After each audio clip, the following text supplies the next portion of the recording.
Dr. Lawyer merupakan drama Korea bergenre thriller. Drama ini ditulis oleh Jang Hong Chol dan disutradarai oleh Lee Yong Suk. Dr. Lawyer dibintangi oleh aktor terkenal So Ji Suk, serta Jin Kim dan So Hyang Im. Drama ini mengisahkan tentang seorang ahli bedah ternama Korea yang dipenjara dan harus kehilangan izin praktiknya akibat kematian tak terduga salah satu pasiennya. Peristiwa tersebut memaksanya keluar dari ruang operasi, beralih profesi ke ruang sidang untuk membela orang-orang yang mengalami hal serupa. Hal itu ia lakukan sambil berusaha mengungkap kebenaran di balik tuduhan yang dialaminya. Bagaimana kisah selengkapnya? Tanpa berlama-lama lagi yuk disimak alur ceritanya.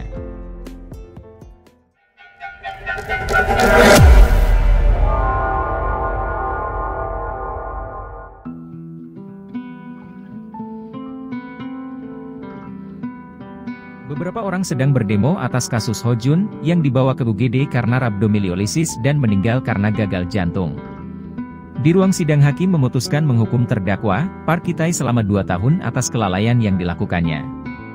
Mendadak Park Ki-tae megangin dadanya sambil nahan sakit dan akhirnya roboh, petugas datang dan memeriksanya. Jantungnya nggak berdetak. Gu Jin-ki dan Gu Hyun Sung mengawasi dari apa yang diberitakan di TV. Alatnya nggak berfungsi dan petugas pun memompa dada Park Ki-tae. Saat itulah seseorang datang dengan membawa koper. Seok yang mengenalinya, Han Yihan. Ia menanyakan apa yang Yihan lakukan di sana. Yihan mau memberikan penanganan tapi Seok yang menahan dan memperingatkan kalau ia bukan dokter lagi. Yihan tetap melakukannya setelah bilang kalau ia adalah pengacaranya. Ia memberikan suntikan alergi, kayaknya, ke leher Ki-tae. Setelahnya Ki-tae kembali bernapas. Yihan lalu meriksa menggunakan stetoskop. Setelah mengetahui penyebabnya ia pun melakukan operasi. 5 tahun yang lalu, Yihan dan timnya melakukan operasi jantung pada seorang pasien.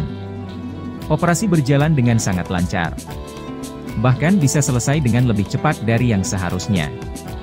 Dokter yang melakukannya bersama Yihan mengaku sangat kagum padanya. Operasi yang harusnya selesai dalam 4 jam mampu ia selesaikan dalam waktu 2 jam. Yihan mengatakan kalau semakin lama hanya akan membuat pasien merasa tertekan. Usai berganti baju, Yihan pun bersiap untuk bertemu dengan Seokju. Di luar ia menyaksikan Seokju sedang mengerjakan soal ujian dengan diawasi oleh pengawas. Setelah waktunya habis, pengawas mengambil lembar jawabnya lalu pergi. Yihan masuk dan menanyakan kondisi Seokju. Seokju merasa baik. Ia lalu menanyakan kakaknya yang bilangnya akan cuti setengah hari tapi nggak juga datang. Yihan lalu dapat telepon dari kakaknya Seokju, Seokyong. Kita lalu dikasih lihat sebuah mobil ambulans yang sedang melaju. Seokyong bersama orang yang tertusuk pisau. Yihan memberikan instruksi pada petugas ambulans dan nyuruh mereka untuk masuk melalui pintu utama. Setelah pamit ke Seokju, Yihan pun meninggalkannya untuk menemui pasien tadi. Sambil mendorong pasien, Seokyong ngasih tahu kalau orang itu harusnya dipanggil untuk penyelidikan. Ia menusuk dirinya sendiri dengan pisau saat Seokyeong datang. Yihan nyuruh Seokyeong untuk menghubungi walinya karena ia akan mengoperasinya. Bersama timnya, Yihan pun melakukan operasi terhadap pasien. Keadaan terasa menegangkan. Dan meski darahnya terus turun, Yihan dan dokter lain sepertinya bisa menyelamatkannya. Di tempat lain, Go Jin-ki mengawasi jalannya operasi sambil minum kopi. Saat semuanya sudah stabil, mendadak terjadi perdarahan hebat. Suasana terasa sedikit tegang. Apalagi ada beberapa peralatan yang habis. Untungnya Yihan bisa mengatasinya hingga keadaan pasien menjadi stabil. Tiba-tiba ada ponsel yang bunyi. Dokter marahin yang bawa ponsel saat operasi. Yihan menyudahi. Ia nyuruh Dr. Park untuk menyelesaikannya sementara ia keluar dan menemui Seokyeong. Ia memberitahu keadaan pasien dan menyuruhnya untuk menemani Seokju menghadapi ujiannya. Ia juga akan ke sana nanti. Di dalam lift Yihan menekan tombol di pegangannya dan langsung berlari setelah pintu terbuka. Pada sebuah proses operasi lain, Dr. Gu yang mengepalai operasi itu mendadak gemetar. Ia juga nggak bisa mengambil keputusan untuk menyelamatkan pasien yang sedang kritis. Saat itulah Yihan datang dan mengambil alih. Ia melakukan semua prosedur dengan sangat tenang sampai akhirnya keadaan pasien menjadi stabil. Perawat sangat lega dan bahkan memujinya. Yihan hanya diam lalu pergi. Dr. Do Hyung memanggil Dr. Gu dan menyuruhnya melakukan operasi. Dr. Gu mendekat dan bilang akan menjahitnya. Usai operasi, dua perawat tadi dimarahin karena memuji Ihan. Do Hyung mengingatkan kalau pasien tadi adalah ayah mertua dari pimpinan Komite Kesehatan dan Kesejahteraan. Dan proses operasi dilakukan sendiri oleh putra direktur, Gu Hyun Sung. Dokter Ihan hanya dokter hantu.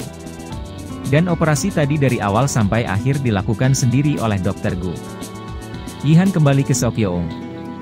Di dalam Seokju sedang mengerjakan ujiannya. Saat waktunya tinggal sedikit, Seokju mengalami nyeri hebat di dadanya sehingga nggak sengaja membuat coretan di lembar jawabnya. Pengawas mau manggil dokter tapi Seokju bersikeras minta lembar jawab baru dan mau menyelesaikannya. Seokyeong dan Ihan mau masuk tapi Seokju melarang. Nantinya ujiannya nggak akan dihitung kalau mereka masuk. Ihan menarik Seokyeong dan menyuruhnya untuk percaya pada Seokju. Akhirnya Seokju bisa menyelesaikannya. Seokyeong dan Ihan pun masuk. Seokju nggak apa-apa. Padahal Seokyeong sudah khawatir banget. Jadi gemes sampai menjewar kupingnya. Seokyeong menemani Seokju mengoreksi jawabannya. Keduanya sama-sama nggak percaya kalau Seokju dapat nilai sempurna. Sampai saling jewar dan mengira kalau itu mimpi karena rasanya nggak sakit sama sekali. Seokyeong seneng banget dan sangat bangga sama adiknya. Seokju menyampaikan keinginannya kuliah di kedokteran dan jadi dokter jantung seperti Ihan. Di pintu Ihan mengawasi mereka tanpa membuat suara. Seokyeong lalu bicara berdua dengan Ihan dan menyampaikan betapa bangganya ia pada Seokju. Ihan lalu menyampaikan kabar yang bisa membuatnya lebih bahagia lagi dari itu. Seokju akan mendapatkan donor jantung. Keluarganya ada di luar negeri dan proses operasi akan dilakukan 3 hari lagi setelah organnya sampai. Saat itu juga Ihan melamar Seokyeong dan menjanjikan akan bahagia bersama Seokju dan ibunya.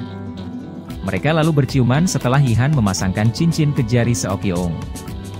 Direktur Jang Yuntae datang bersama beberapa orang ke rumah sakit dan melakukan rapat. Rumah sakit mengalami banyak defisit selama 3 tahun terakhir. Gu Jinki berencana untuk memasuki pasar Amerika dan mengenalkan teknologi mereka tapi Yuntae bilang kalau rumah sakit harusnya hanya mengobati orang sakit. Mereka berdebat dan menyinggung masalah pribadi sampai membuat investor kesal dan akhirnya pergi. Mereka dituntut untuk mengatasi defisit atau kalau nggak bisa mundur aja. Jungkook bicara berdua dengan Jinki di ruangannya sehubungan dengan rapat tadi. Ia menenangkan kalau ia akan menemui anggota dewan lain dan menyelesaikannya. Jinki nelpon seseorang setelah Jungkook pergi dan bertanya apa tawarannya masih berlaku. Seokyeong melihat kondisi pasien yang dibawanya bersama rekannya. Mereka membicarakan kasusnya dan sedikit kecewa karena harus tertunda. Rekannya melihat cincin Seokyeong. Dia dilamar. Seokyeong menunjukkannya dan memberitahu kalau Ihan akan membuatnya bahagia. Ihan meriksa kondisi Seokju dan semuanya bagus. Ia bisa melakukan operasinya 2 hari lagi. Seokju mengaku khawatir dan takut. Selama ini ia menyembunyikannya karena nggak mau kakaknya khawatir. Ia nggak tahu kapan jantungnya akan berhenti. Ihan menenangkan kalau setelah operasi ini, semuanya akan baik-baik saja. Ia bisa menjadi dokter seperti yang diinginkannya dan banyak beramal pada dunia. Setelahnya Ihan ditelepon sama dokter Gu dan diundang makan malam di rumahnya. Malamnya Ihan datang untuk menemui Jinki. Ia sangat berterima kasih atas bantuannya untuk Hyun Sung. Dan tentang operasi Seokju, Jinki menyuruhnya untuk melakukannya di Ban Seokwon. Dan untuk biayanya ia yang akan membiayainya. Ihan merasa sangat berterima kasih. Hyun Sung pulang. Ia ingin langsung istirahat tapi ayahnya menyuruhnya bergabung karena ada yang mau ia sampaikan. Hyun Sung menurut. Jinki lalu menyampaikan kalau Ihan akan ia tunjuk sebagai kepala bedah torakoplastik. Hyun Sung gak terima karena harusnya posisi itu didapatkannya. Jinji menekankan kalau yang terpenting adalah kemampuan. Dan sebagai gantinya Jinki meminta Ihan untuk selalu membantu Hyun Sung. Setelah selesai, Ihan pun keluar. Di luar ia ketemu sama Pak Cheon dan dikasih bingkisan dari Direktur Gu. Padahal habis ketemu tapi nggak dikasihin langsung. Hyun Sung menemuinya dan menyindirnya yang pasti senang jadi kepala bedah torakoplastik. Itu juga keinginan ayahnya dulu. Ia bunuh diri karena ketahuan menerima suap. Ihan menyindir Hyun Sung balik yang kalau nggak gegara dirinya, ia pasti sudah membunuh banyak orang. Hyun Sung nggak bisa berkata-kata dan kesal sendiri setelah Ihan pergi. Sejenak Ihan terhenti ingat ayahnya saat bunuh diri. Ihan pulang dan bertemu ibu yang sedang merajut kayaknya. Ibu langsung menyambutnya dan tahu kalau Ihan habis minum. Yihan ngasih tahu ibu kalau ia akan melakukan operasi Seokju dan semua biayanya ditanggung sama direktur. Ibu merasa lega. Biayanya lebih dari 30 juta won. Tadinya ia juga berpikir untuk ikut membantu. Selain itu Yihan juga ngasih tahu ibu kalau ia dipilih menjadi ketua bedah torakoplastik. Ibu heran gimana Yihan bisa sedang ada Hyun Sung di sana. Yihan memberitahu ibu kalau yang terpenting adalah keahlian.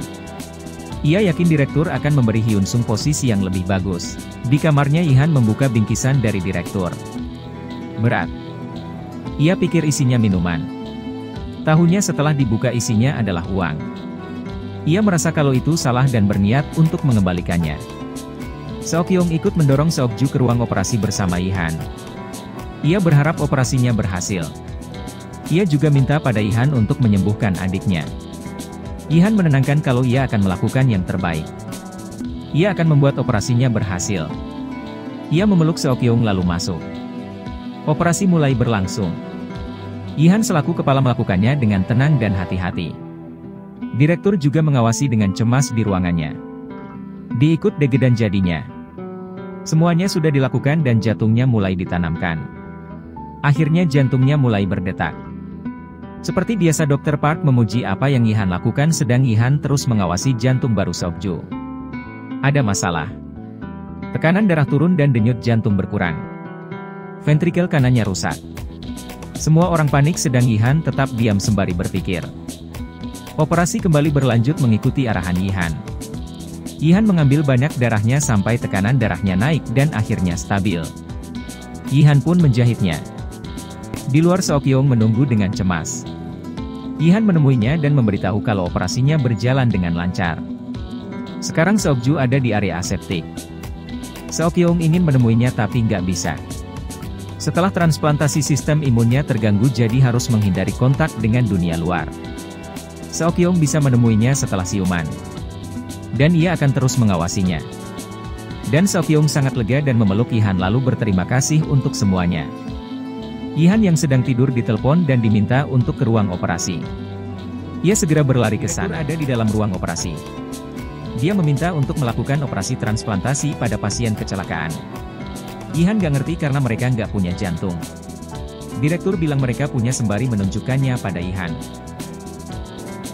Sekian alur cerita Dr. Lawyer episode 1, sampai jumpa di episode berikutnya.